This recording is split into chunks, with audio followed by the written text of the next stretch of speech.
मनुष्य के जीवन में सफलता के लिए केवल शौर्य पर्याप्त नहीं है। शौर्य के साथ साथ आवश्यकता होती है सावधानता की। यदि हम सावधान नहीं है, दक्ष नहीं है, तो हम सफल नहीं हो सकते। एकाध पराक्रम कर सकते हैं। हनुमान जी प्रतीक्षा सावधान है, अलर्ट एवरी मोमेंट। उनके जैसा सावधान कोई नहीं मिलेगा। हम अनेक बार हारते हैं, केवल असावधानी के कारण हारते हैं, ओवर कॉन्फिडेंस के कारण हार जाते हैं। हम लोगों को शत्रु का ठीक से आकलन नहीं होता है और इसलिए हम गाफिल रह जाते हैं। हनुमान जी में गाफिलता जरा भी नहीं है, सर्वदा दक्ष है। शौर्यम दाक्षम बलम धैर्यम, बर्बाद उनके जैसा कोई नहीं। फिर कहते हैं धैर्य। किसी भी प्रकार की स्थिति सामने आ जाए, जिनका धैर्य कभी टूटता नहीं, जिनका आत्मविश्वास कभी खोता नहीं। और मैंने ऐसे लोग देखे हैं जिनको व्यासपीठ के ऊपर आकर के 4 शब्द बोलने की बात कहते ही उनका गला सूखने लगता है, पैर धुसते हैं। कोई युद्ध नहीं करना है, केवल 4 वाक्य बोलना है। गांडीवम स्रौसते हस्ता त्वचैव परिदे। अर्जुन की जो अवस्था हुई गीता के पहले अध्याय में, गला सूखने लग गया, कपकपी भर गई, शरीर में कोई बल नहीं रहा ना। हनुमान जी महाराज का धैर्य इतना अधिक है कि कभी भी उनके चेहरे पर आपको उदासी, निरुत्साह दिखेगा ही नहीं। सब बातों को सहते जाएंगे, झेलते जाएंगे, दक्षता के साथ अपना संरक्षण करते जाएंगे और समय को देख करके ठीक से ऐसा प्रहार करेंगे कि विजय को लेकर के ही लौटेंगे। हनुमान जी महाराज विजय की देवता है, विजय की।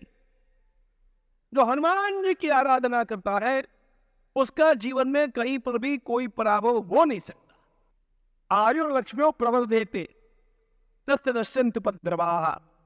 हनुमान जी की आराधना करने वाले की आयु बढ़ती है, रोगों का उपद्रव शांत हो जाता है, उसके घर की लक्ष्मी बढ़ती है। आयुर लक्ष्म्यो प्रवर्धेते, उसके सारे उपद्रव, उसके सारे संकट नष्ट हो जाते हैं। गंगा जी के पावन तट पर काशी में अध्ययन करने का मुझे अवसर मिला। काशी में अध्ययन करते समय एक बात हम लोगों को बार बार कही गई और वो चित्त में स्थिर हो गई। विद्याभ्यास, विद्याध्ययन कितना भी किया जाए, विद्याध्ययन करने के साथ साथ और विद्याध्ययन के पश्चात भी हनुमान जी की उपासना रहेगी तो विद्या स्थिर रहेगी। हनुमान जी की उपासना न रहने पर विद्या भी भीतर से चली जाएगी। विद्या की स्थिरता के लिए हनुमान की आराधना, उपद्रवों का नाश, विजय की प्राप्ति, आयु और लक्ष्मी की प्राप्ति और विद्या की स्थिरता, यह सब एक हनुमान जी की आराधना से प्राप्त होते हैं। भगवान स्वयं कहते हुए धैर्य की मूर्ति, शौर्यम दाक्षम बलम धैर्यम प्राज्ञता। प्राज्ञता बुद्धि, किस समय बुद्धि का उपयोग किस दिशा में कितनी मात्रा में करना चाहिए, यह विवेक हनुमान जी की आराधना से निरंतर बढ़ते जाता है। देखो, तर्क शक्ति, स्मृति शक्ति अथवा बुद्धि से ही सारे काम नहीं होते हैं। हमारे तर्क का, हमारी बुद्धि का कितना उपयोग कब किया जाना चाहिए, इसका विवेक जागृत होना पड़ता है। वो प्रज्ञा, प्राज्ञता, नया साधन। यदि किसी के साथ मेलजोल करना है तो हनुमान जी महाराज उसमें इतने कुशल है। भगवान श्री राम कहते हैं बात को बिगड़ने देते ही नहीं। मनुष्य के जीवन में समस्याएं खड़ी होती है, मानवीय संबंधों में कॉम्प्लिकेशंस निर्माण हो जाते हैं। पिता पुत्र में हो सकते हैं, पति पत्नी में हो सकते हैं, भाई भाई में हो सकते हैं, संस्था में हो सकते हैं, संगठन में हो सकते हैं, लेकिन हनुमान जी के साथ जिसने अपनी प्रज्ञा का संवर्धन किया होगा, अपने आप उसके भीतर वो कुशलता विकसित हो जाती है, वह उस संस्था को, परिवार को, लोगों को टूटने नहीं देता। नए साधनम, प्रेम से कैसे जोड़े रखना लोगों को, यह हनुमान जी से सीखे। अरे सुग्रीव और भगवान श्री राम की मैत्री हनुमान जी ने ही तो कराई। शत्रु पक्ष के हैं श्री विभीषण, हनुमान जी ने राम के गुण का गान उनके सामने किया और उनके भीतर श्री राम के मिलन की लहर जगा दी। प्राज्ञता नय साधनम विक्रमश्च प्रभावश्च हनुमति कृतालया। भगवान के शब्द बहुत मीठे हैं। वे कहते हैं इन सारे सद्गुणों ने मानो हनुमान जी के भीतर प्रवेश करके वही का आश्रय ले लिया है। All these great values personified, that is Hanuman. Vikram, प्रभाव, जहां जाएंगे अपना डंका बजा करके ही आए। यह हनुमान जी का प्रभाव है। हनुमान भगवान की। ये मैं आपको काल्पनिक नहीं बोल रहा हूं। भगवान श्री राम ने महर्षि अगस्त्य मुनि के सामने कहा, प्रभु को एक एक प्रसंग याद आने लग गए। दृष्ट्वैव सागरं वीक्ष सीदन्तीं कपिवाहिनीं समाश्वास्य महाबाहुर् योजनानां शतं कृतः। यहां तो भगवान स्वयं राम हनुमान कथा करने लग गए। भगवान हमारा ध्यान आकृष्ट करते हैं, महर्षि अगस्त्य मुनि का ध्यान भी आकृष्ट करते हैं उस प्रसंग की ओर, जब सागर के तट पर अत्यंत बड़ी वानर सेना निराश होकर के बैठी थी। निराश क्योंकि संपाति ने कह दिया कि मैं सीता को देख रहा हूं लंका में एक उद्यान में एक वृक्ष के नीचे माता जी विराजमान है, लेकिन उनके पास पहुंचने के लिए उस वीर की आवश्यकता है जो एक छलांग में 100 योजनों के सागर को पार करेगा। 100 योजनों के सागर को एक छलांग में पार करेगा। अब 100 योजनों का यह सागर लहरा रहा है, भयंकर जलचर उसके भीतर है। कौन उसे पार करे? अनेक शत सहस्री विषण्णाम हरिवाहिनी जाम्बवान समुदीक्षैव हनुमन्तमथा ब्रवी वीरवानर लोकस्य सर्वशास्त्रविदांवर तूष्णीमेकान्तमाश्रित्य हनुमन् किन्न जल्बसि हनुमन् हरिराजस्य सुग्रीवस्य समोयसि राम लक्ष्मणयोश्चापि तेजसा च बलेन। सारी वानर सेना निराश होकर के पड़ी, रो रही। सबको यही लग रहा है कि अब ये काम संभव नहीं होगा। भगवान श्री राम महर्षि अगस्त्य मुनि को याद दिला रहे, महाराज उस सागर को देख करके सभी का दिल दहल गया, सभी ने आशाएं छोड़ दी।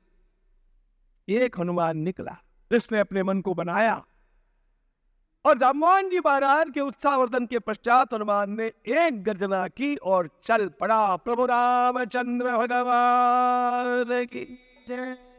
100 योजनों का सागर, उसके भीतर कितने सारे व्यवधान, कितने सारे संकट, सबको पार करके लंका में पहुंच गया। इतना ही नहीं किया, लंका में जाकर के हनुमान ने भगवती सीता का ठीक से अन्वेषण किया, भगवती जानकी के साथ बातचीत की। इतना ही नहीं किया, लंका के निवासियों को अपना पराक्रम दिखाया। और लंका के निवासी और रावण की मानसिकता को ध्वस्त करने के लिए, उनको भयभीत करने के लिए लंका जला करके लौटा मेरा हनुमान। इतना पराक्रम कौन कर सकता है? हनुमान जी के द्वारा किया गया लंका दहन, यह युद्ध की आधी विजय तो हो ही गई, क्योंकि हनुमान जी ने उस लंका दहन के माध्यम से पहली बार रावण को भयभीत किया, सेना का मोर्चा ही तोड़ दिया। दृष्ट्वा दृष्टा संभाषिता चापि, शत्रु की गुफा में जा करके जानकी से मिल करके उसके साथ संभाषण करके लौटा। सीता आश्वासिता, सीता को आश्वासन दिया। यदि भगवती जानकी को यह आश्वासन नहीं मिलता हनुमान जी के माध्यम से, तो आप लोगों को पता है सुंदरकांड पढ़ते हैं आप लोग, भगवती जानकी तो आत्महत्या करने पर उतारू हो गई थी। हनुमान जी ने जाकर के मनोबल बढ़ाया, कहा माता जी भगवान इतनी बड़ी सेना को लेकर के पधार। सेनाग्रगा मंत्रिसुता किंकरा रावणात्मजा। अरे मंत्रियों के पुत्र हो चाहे रावण का बेटा अक्षय कुमार, सभी को एक हनुमान ने ठीक ठाक कर दिया।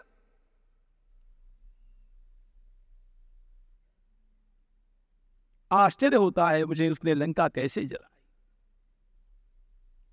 उसकी इस शक्ति का विचार करके मुझे ऐसे लगता है भगवान श्री राम बोल रहे हैं, भगवान श्री राम बोल रहे हैं कि मुझे ऐसे लगता है इतना बड़ा पराक्रम तो किसी का भी सुनने में नहीं आता, यमराज का भी नहीं, इंद्र का भी नहीं, विष्णु भगवान का भी नहीं। न कालस्य न शक्रस्य न विष्णोर्वित्तपस्य च कर्माणि तानि श्रूयन्ते यानि युद्धे हनुमता। बोलते बोलते भगवान श्री राम गदगद हो गए। उनके नेत्रों में दो आंसू छलकने लगे। वे बोले,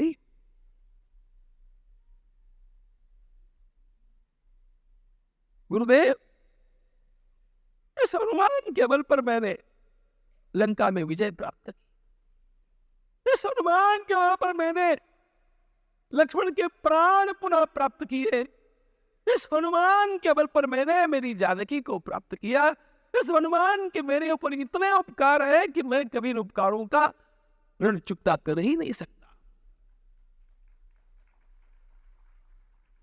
भगवान बोले, यदि हनुमान नहीं होता, किसको पता चलता सीता कहां है, किसको पता चलता सीता जीवित है अथवा नहीं है। हनुमान एतस्य बाहुवीर्येण लंका सीता च लक्ष्मणः प्राप्ता मया जयश्चैव राज्यं मित्राणि बांधवा। क्या बात करते हैं भगवान स्वयं। वे कहते हैं आज मैं सिंहासन पर बैठा हूं, आज मैं अयोध्या वासियों का दर्शन कर सकता हूं, आज मैं मेरी माताओं के पास आकर के पहुंचा हूं। इसका सारा श्रेय एक व्यक्ति को, इस हनुमान को जाता है। राज्यम मित्राणि बांधवा, इसके जैसा बलवान कोई नहीं, इसके जैसा मेरा और सुग्रीव का उपकार करता कोई नहीं। इतना सब होने पर भी मेरे मन में एक आशंका निरंतर रही।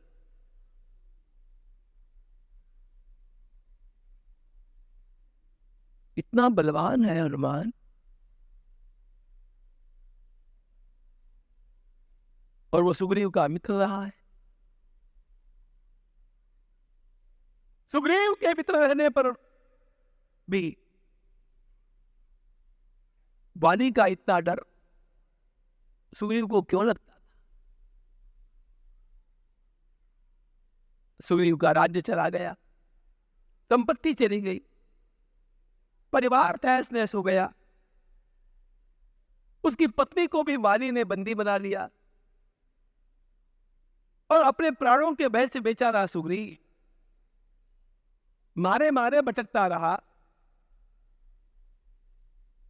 अरे हनुमान जी उसके साथ थे ना। इतना पराक्रम करने वाले हनुमान जी साथ होने पर भी सुग्रीव को एक शरणार्थी के रूप में ऐसा दर दर क्यों भटकना पड़ा, इतना भयभीत क्यों रहना पड़ा। तदा वैरे समुत्पन्ने न दग्धो वीरुतो यथा। यदि हनुमान चाहते तो जैसे अग्नि में तिनका जल जाता है, उसी प्रकार हनुमान के पराक्रम के आगे वाली तिनके जैसा जला दिया जा सकता था। क्या था वाली? हनुमान के सामने वाली कुछ नहीं था। लेकिन फिर भी हनुमान साथ होने पर भी सुग्रीव को दर दर भटकना पड़ा। मैं समझता नहीं हूं इतना कष्ट उन्होंने क्यों पाया।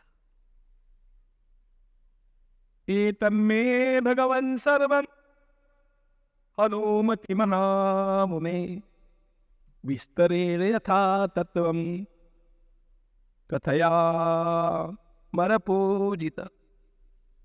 सारे देवता जिनकी पूजा करते हैं, ऐसे आप गुरुदेव मेरी इस आशंका का समाधान। मैं सुनना चाहता हूं इन सारी बातों। जब भगवान बोल रहे थे ना, हनुमान जी भी वहीं पर थे। हो ध्यान रखना, हनुमान जी चरणों में बैठे थे और भगवान महर्षि अगस्त्य से पूछ रहे थे। बीच बीच में हनुमान जी की ओर देख रहे थे। हनुमान जी ने राम जी की ओर देखा नहीं, वे उनके चरणों की सेवा में लगे हुए थे।